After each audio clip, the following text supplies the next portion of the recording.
చిన్నప్పటి నుంచి నాటకాలు ఆడారు అంటున్నారు కదా. మా నాన్నగారు అది ఎవరికి సొంతమో కానీ నాకు తెలియదు. నాకు చాలా బాధ కలుగుతుంది. గుంతలో కరెంటు పోయింటే అందులో పడిపోయాను.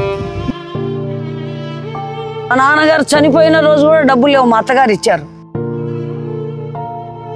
మహానటి సావిత్రి అమ్మ సినిమాలో అలాగే ఉంది మీ కథ కూడా. ఇన్ని రోజులు ఒక రాణిగా బ్రతికాను నాటకాలు ఆడుతూ. ఈరోజు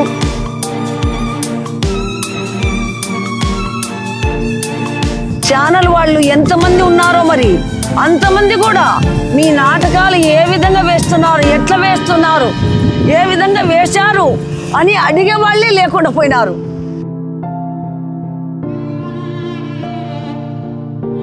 ఈ కడప జిల్లాలో కొన్ని వేల నాటకాలు ఆడా నేను పిల్లప్పటి నుంచి. పల్లవి ప్రస్థానం వారు ఎంతో గుర్తింపుగా మా దగ్గరకు వచ్చి మమ్మల్ని అడిగి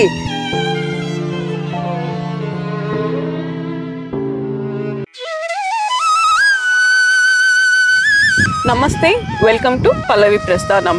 ప్రతి ఒక్కరి జీవితాలు ఒకలా ఉండదు. కొందరి జీవితాలు పూలబాటైతే మరికొందరి జీవితాలు ముళ్ళబాట. బతుకు తిరుగు కోసం ప్రతి ఒక్కరు ఏదో ఒక పని, ఏదో ఒక వృత్తి అనేది ఎంచుకుంటూ ఉంటారు. కానీ చంద్రకళమ్మ గారు మాత్రం రంగస్థల నాటకాలను అయితే ఎంచుకున్నారు. రంగస్థల నాటకాల్లో ఒక తార, ఒక వెలుగు వెలిగారు. కాకపోతే ప్రజెంట్ ఆమెకు ఒక చిన్న యాక్సిడెంట్ వల్ల కాళ్ళు అయితే కొంచెం నడవలేని స్థితిలో అయితే ఉన్నారు. రంగస్థల నాటకాలు చాలా కాలం నుంచి చేసింది.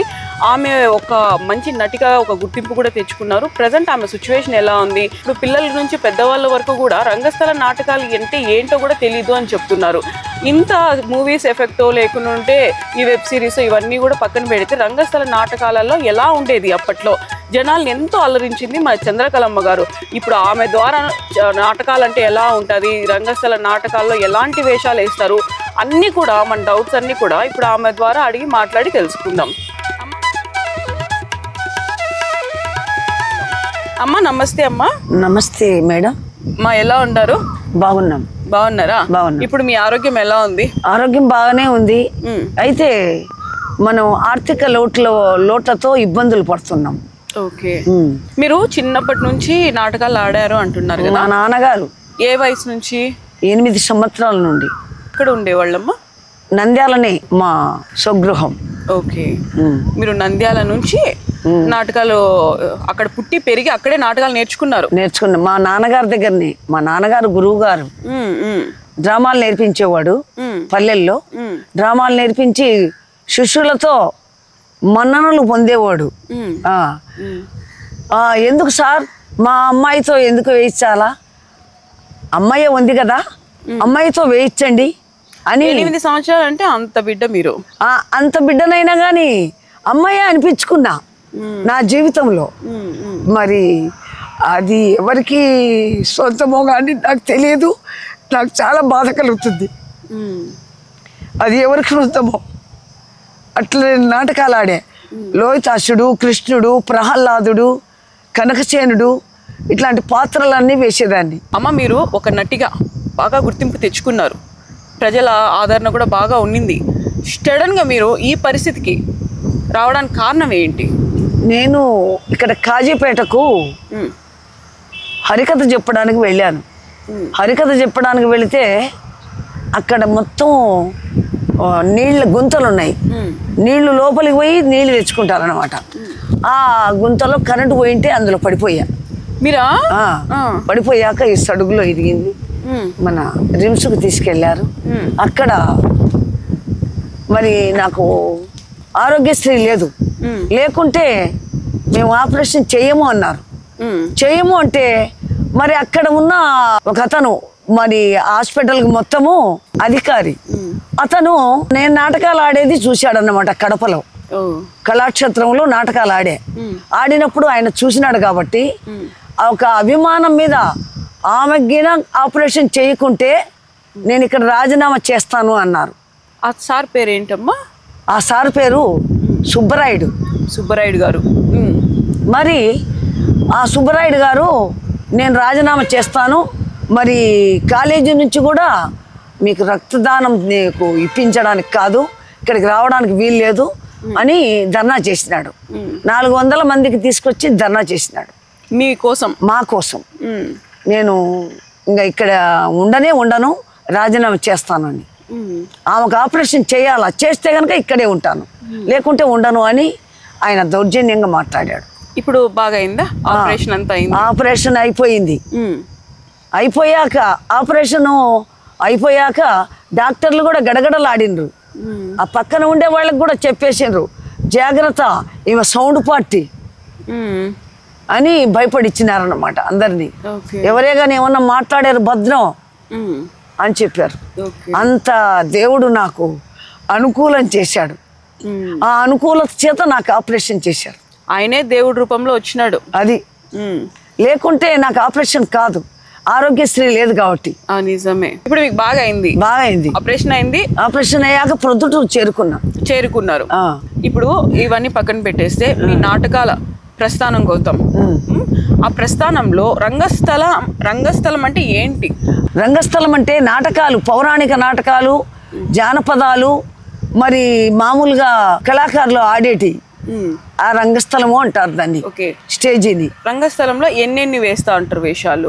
అన్ని నాటకాలు, హరిశ్చంద్ర, బాలనాగమ్మ, రాయభారము, రామాంజనేయుద్ధము, సతి సులోచన, చంద్రశీల విజయము, దావీది విజయము, అవన్నీ నాటకాలన్నీ ఆడేటి అది రంగస్థలము అంటారు. ఇప్పుడు మేము ఉన్నాము నాటకాలు చూడడానికి వస్తాం, చూస్తాము, చాలా బాగుంది ఎంటర్టైన్మెంట్ అని చెప్పి వెళ్ళిపోతాం.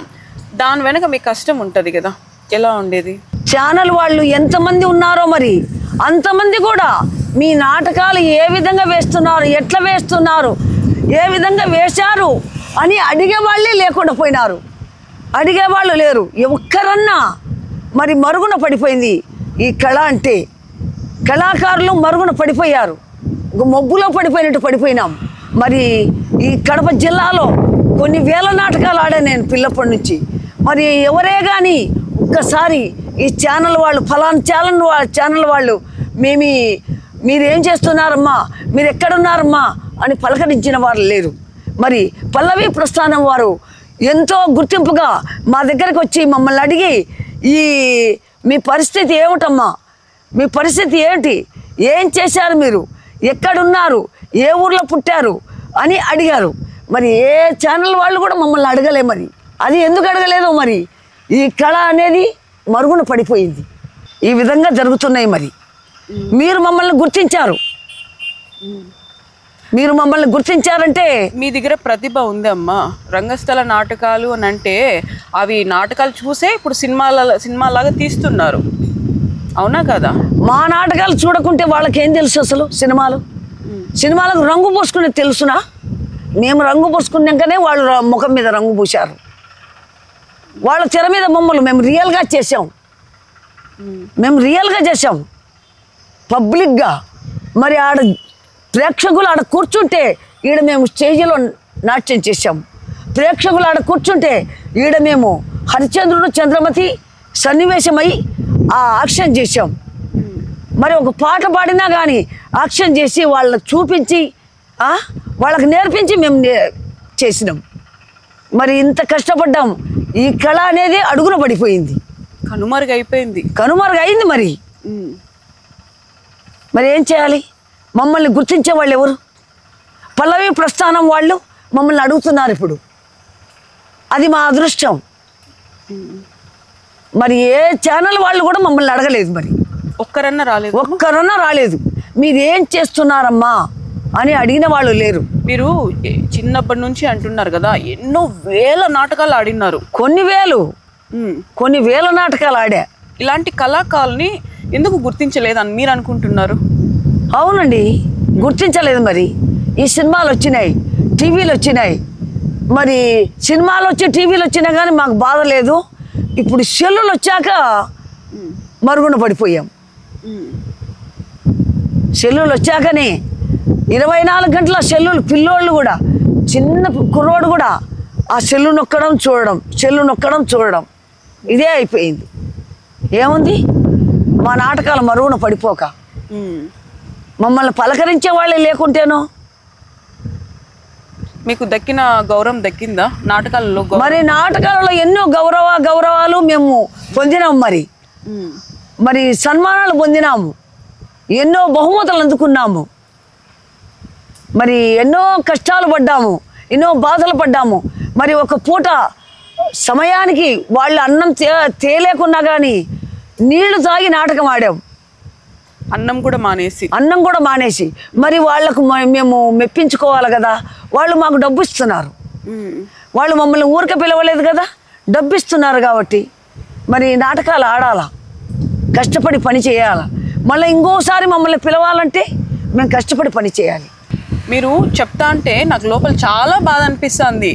ఇది బాధాకరమైన విషయం కూడా. ఎందుకంటే ఇప్పట్లో సోషల్ మీడియా ఉంది, ఫోన్లని, టీవీలని, సినిమాలని అన్నీ ఉన్నాయి. అప్పట్లో మీకు అవన్నీ ఉండింటే ఇప్పుడు మీరు కూడా ఒక పెద్ద సెలబ్రిటీ అయిపోయి ఉంటారు. అయ్యేవాళ్ళమే కదా, అయ్యేవాళ్ళమే. నేనేమంటున్నానంటే ఇప్పుడు పిల్లలకి రంగస్థల నాటకాలు అనేది ఇంపార్టెంటా కాదా? ఇప్పుడు పిల్లలకి అంటే మీరు చెప్పారు కదా హరిశ్చంద్రుల కథ అవన్నీ, వాళ్ళకి తెలియదు. ఇప్పుడు ఏమీ తెలియవండి, ఏమీ తెలియవు. ఒక సెల్లులు తప్ప నుంచి ఏమి తెలియవు. గేమ్స్, ఆ గేమ్స్ ఆడడము, అందులో ఏమేమో అవి కూడా నాకు తెలియవు. ఆ చిన్న సెల్లు, పిచ్చి సెల్లు తీసుకొని మాట్లాడతాను అంతే. 20 సంవత్సరాలు అయినా కానీ ఆ పిచ్చి సెల్లులో ఏమున్నాయో తెలియవు నాకు. మరి ఇప్పుడు పిల్లోళ్ళు ఇట్లా అంటున్నారు, ఇట్లా గీరడం, ఇట్లా చూడడం, ఇదే సరిపోయింది. నిజమే, పిల్లోళ్ళకి సెల్లులు ఇవ్వద్దండి అని మరి ప్రతి ఒక్కరూ మరి చర్చలలో కూడా చెప్తున్నారు. పిల్లోళ్ళకి సెల్లులు ఇస్తే పిల్లోళ్ళు చెడిపోతారు, సెల్లులు ఇవ్వకూడదు అని ఒక నిర్ధారణ చెప్తున్నారు అన్నమాట. ఓకే అమ్మా, ఇప్పుడు మీ నాటకాలు మళ్ళీ మొదలు పెడతారా? మీరు ఎవరన్నా పిలిస్తే ఎందుకు పోవండి, నాకు కొంచెం నడవగలిగితే వెళ్తాను. అసలు నేను వెళ్ళడం ఏంది, నా చుట్టూ తిరుగుతారు గండు జీమలు తిరిగినట్టు. చంద్రకళ అంటే అంత ఇష్టం. ఓకే, ఒక 2 పద్యాలు ఏదన్నా అంటానులేండి. హరిశ్చంద్రుని పద్యం అంటాను, పాడండి. అదిగో కోళ్ళడరే సెలయేరు, సత్యకీర్తి అదిగో అటు చూడు, అదిగో కోళ్ళడరే సెలయేరు, ఆ పొంతల తెల్లుటాళ్ళు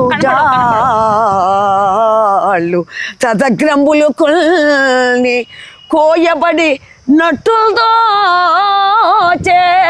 అందుల్డి సాగి దదిష్టంబున పోవు కాల్నడల చిక్కిల్ మోదమో. ఓ ఈ చెంత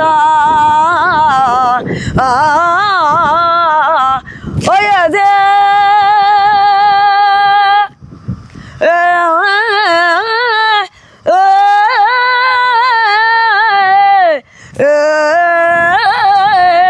ఈ వార పుటము తెలుపుడము తీయబైన నెతావిదుల్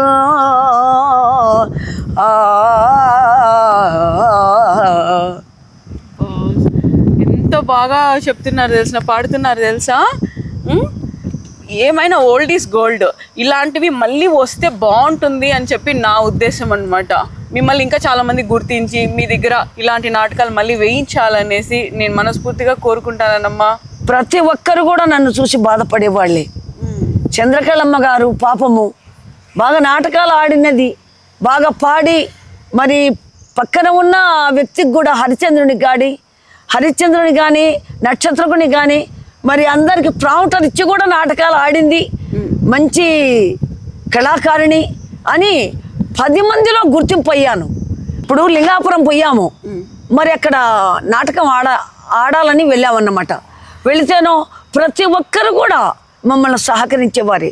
మీరేం తింటారమ్మా, మీకేం కావాలమ్మా అని ఇట్లా సహకరించేవాళ్ళు.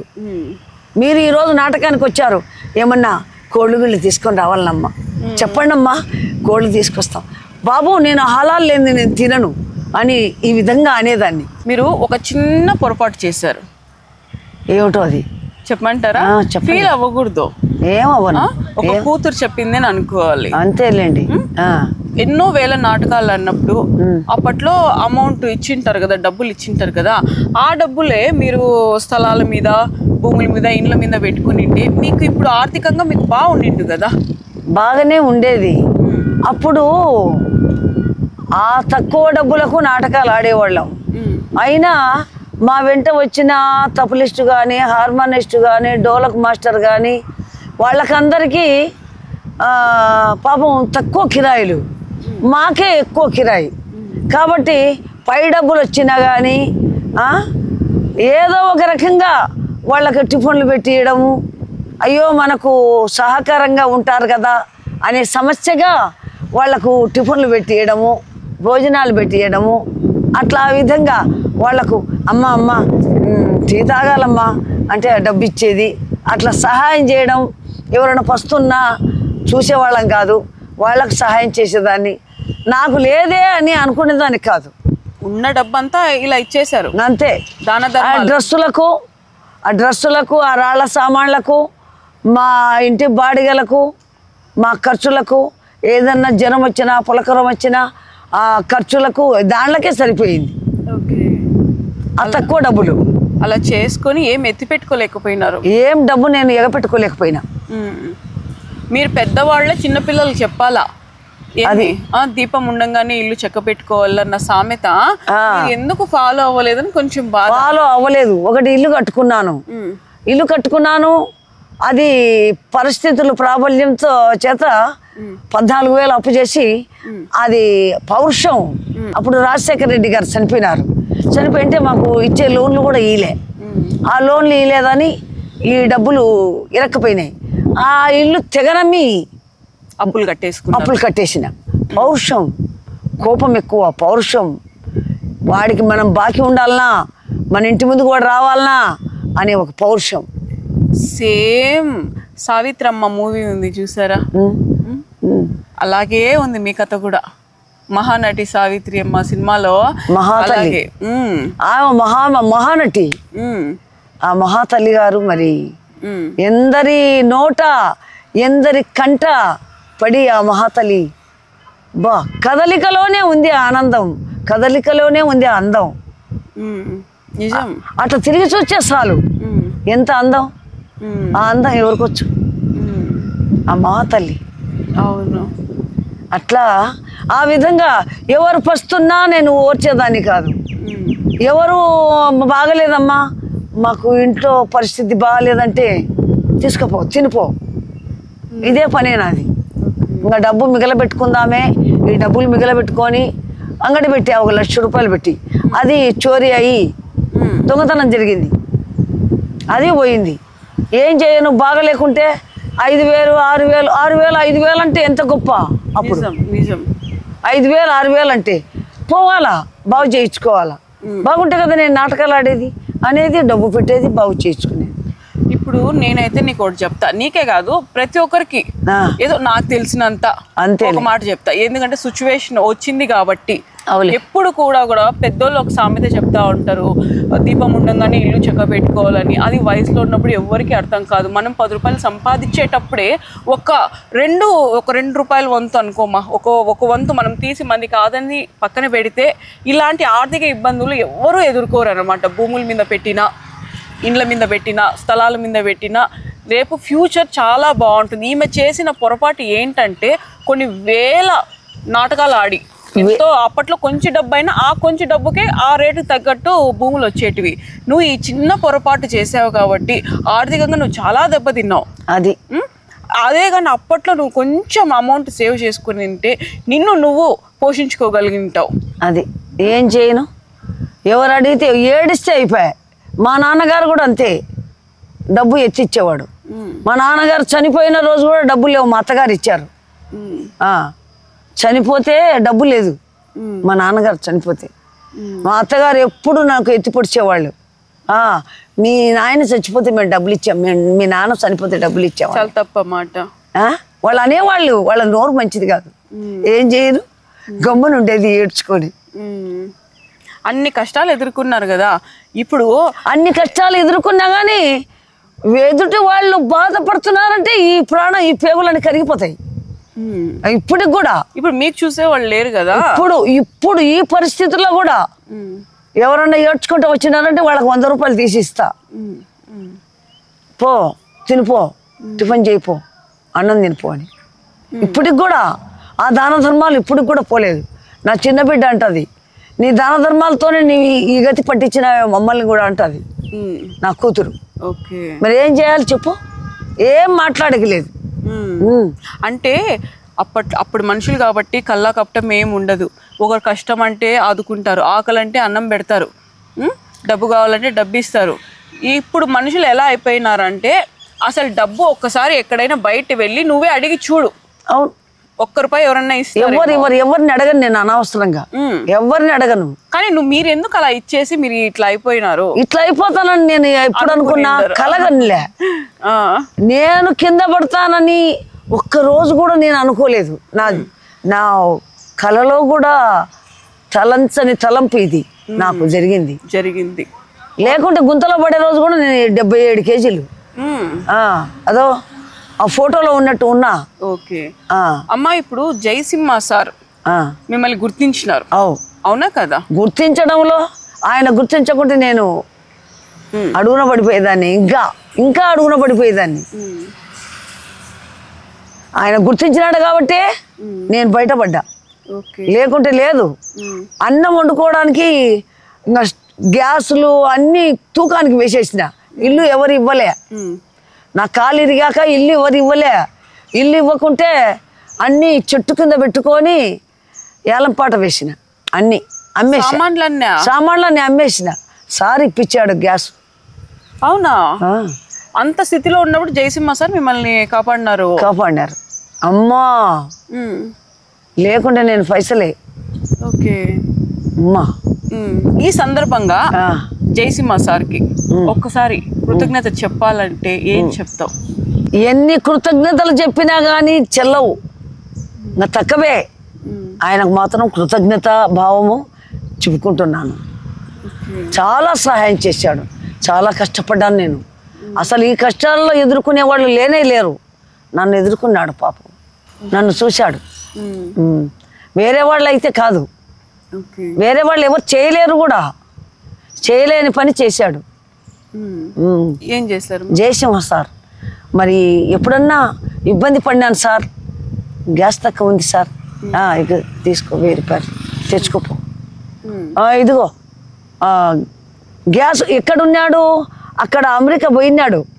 అమెరికా పోయి అక్కడ ఉన్నాడు. నేను ఫోన్ చేస్తే వెంటనే వేరే అబ్బాయిని పంపించి గ్యాస్ బుక్ చేయించాడు.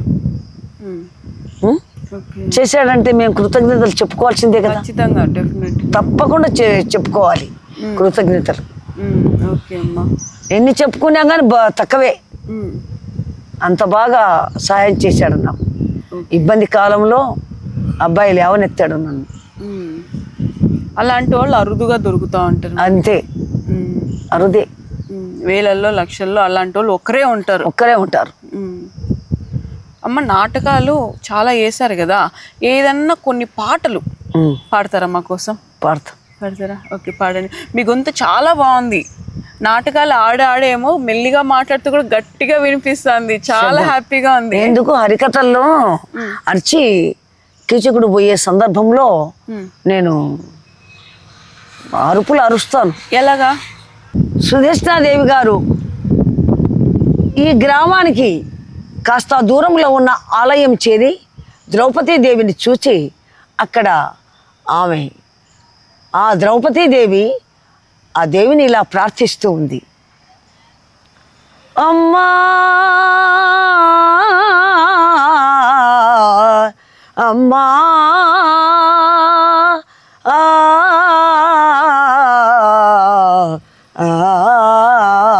జనని శివకామిని జయ శుభకారిణి విజయ రూపిణి జనని శివకామిని అమ్మవు నీవే అఖిల జగాలకు అమ్మలగల్నా అమ్మవు నీవే నీ చరణములే నవమిది నవమా నీ చరణములే నవమిది నవమా శరణము కోరితే అమ్మా భవాని జనని శివకామిని జయ శుభకారిణి విజయ రూపిణి జనని శివకామిని అంటూ ఈ విధంగా ఆమె ఆ ద్రౌపదీదేవి ఇలా గానం చేయుచుండగా సుధేష్టాదేవి గారు ఆ ఆలయానికి వచ్చారు. ద్రౌపదీదేవి అమర గానాన్ని విని ఆనందపడి, అమ్మా ఎవరమ్మా నీవు, ఎందులకై వచ్చావు, ఏమిటది అంటూ పలకరించారు. అమ్మా నేను ఒక గంధర్వకాంతను, కానీ నాకు భర్తలు 5 మంది దాయాదుల చేత రాజ్యం కొల్లగొట్టబడి వారు అజ్ఞాతవాసం చేస్తున్నారు, నేను ఇలా వచ్చాను అంటూ చెప్పింది ద్రౌపది. సుధేష్టాదేవి గారు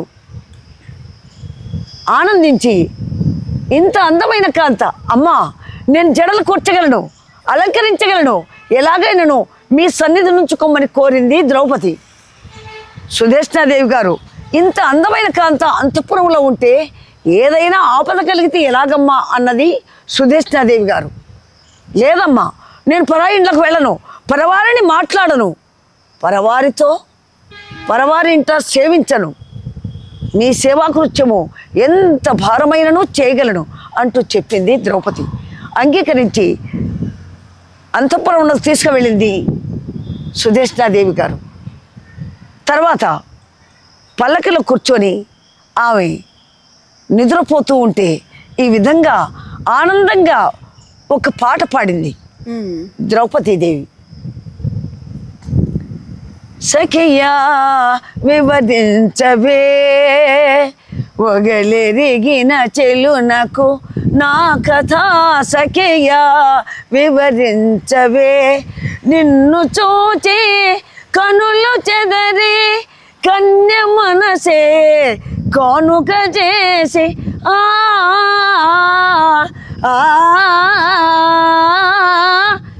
నిన్ను చూచి కనులు చెదరి కన్య మనసే కానుక చేసి మరువలేక మరపురాక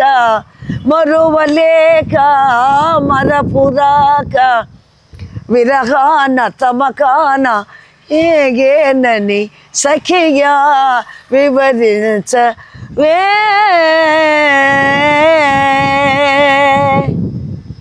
ఇలా గంధర్వ గానము చేస్తున్న సమయంలో కీచకుడు అచ్చడికి వచ్చాడండి.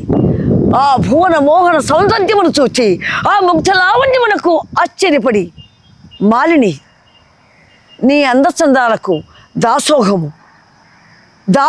దాసాన దాసుడను అంటూ కృతజ్ఞతలు చెప్పుకున్నాడు. ప్రభు నేను దాసిని, పైగా మీ అంతఃపురంలోనే దాసిని, నన్ను కామించడం మీ వంటి ప్రభువులకు తగదు ప్రభు.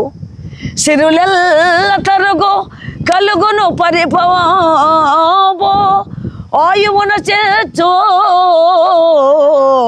వైరములు సగును నరకవాసము చేకురు పరకాంతలగ వైటన్న పాపము కాదే. ఏమండి నేను బాగా చెప్పానా? బాగా కాదు, సూపర్గా ఎక్సలెంట్గా చెప్పినారమ్మా. ఇలాంటి అద్భుతాలన్నీ చాలా బాగా పాడుతున్నారు పద్యాలన్నీ. ఇంకొకటి ఏదన్నా అంటాను.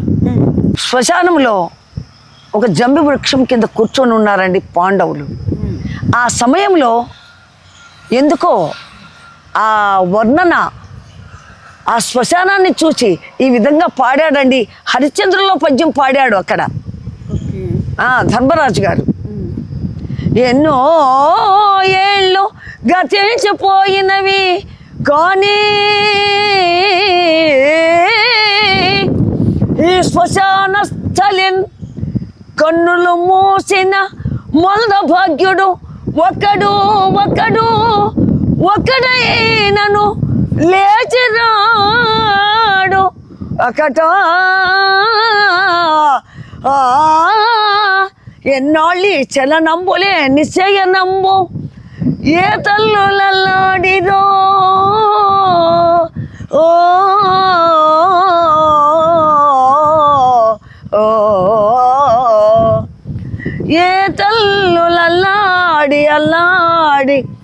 అల్లాడిరో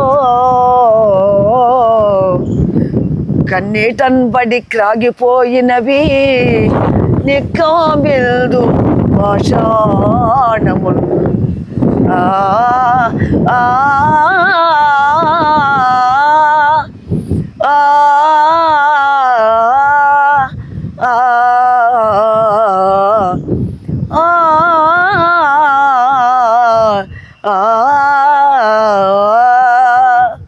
అబ్బా ఎంత బాగుందిమ్మా.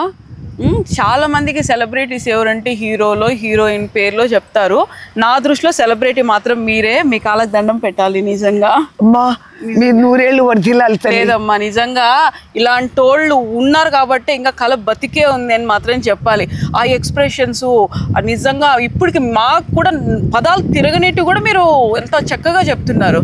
మీలాంటి వాళ్ళు ఉండాలి. ఇంకా చాలా మంది కూడా శిష్యులు మీ దగ్గర శిష్యరికం చేసి నేర్చుకోవాలమ్మా.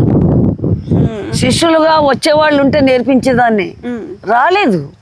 ఈ కళను మరుగైపోయింది. కళ మరుగైపోవడంతో ఇవి రావడంతో అసలు ఏం దిక్కు తెలియడంలే. ఈ ఆనందాలని ఈ ఆనందంలో మునిగిపోతున్నారే కానీ ఇక ప్రపంచమే కనపడకుండా అయిపోతున్నారు. ఈ నాటకాలు అవి ఏంది, ఎక్కడ, ఏ విధంగా పాడతారు, ఏ విధంగా నిలబడతారు అనే సమస్యలు కూడా లేకుండా పోయినాయి. మీకు అప్పట్లో ఎవరు మా ట్రైనింగ్ ఇచ్చింది? ట్రైనింగ్ బోడాయిపల్లె మస్తానయ్య గారు మా గురువు గారు. ఆయన ఈ నాటకాలన్నీ ఆయనే నేర్పించాడు. నాటకాలు, హరికథలు ఇవన్నీ గ్రూప్ చేసింది ఆయనే. నాకు నేర్పించగలిగింది ఆ తండ్రి. ఆయన నేర్పించాడు. ఆయన నేర్పించిన తర్వాతే నేను ఇంత వృత్తికి సంపాదించుకోవడానికి నాకు దేవుడిచ్చాడు వరం. ఇప్పుడు డ్రామాలు అంటే ఏంటి అని అడుగుతారు. రంగస్థల నాటకాలు అంటే మాకు తెలియదు, మాకు అంతా సినిమాలు తెలుసు లేకుంటే సీరియల్ తెలుసు అంటారు. ఇప్పుడు రంగస్థల నాటకాల గురించి పిల్లలకి పెద్దలకి మీరు ఏం చెప్తారు ఒక మాట? పిల్లలు పెద్దలు ఇప్పుడు అందరు మర్చిపోయారు. నాటకాలంటేనే కనుమరుగైపోయినాయి. మరి ఆ నాటకాలు ఇప్పుడు పిల్లలకి ఏమీ తెలియదు. ఆ నాటకం అంటే ఏంటి, ఆ పాత్ర ఏమిటి, ఆ వేషం అంటే ఏంటి అనేది ఏమీ తెలియదు. ఏమి తెలియకుండా అయిపోయినారు ఈ ప్రపంచంలో పడి, సినిమా ప్రపంచంలో పడి.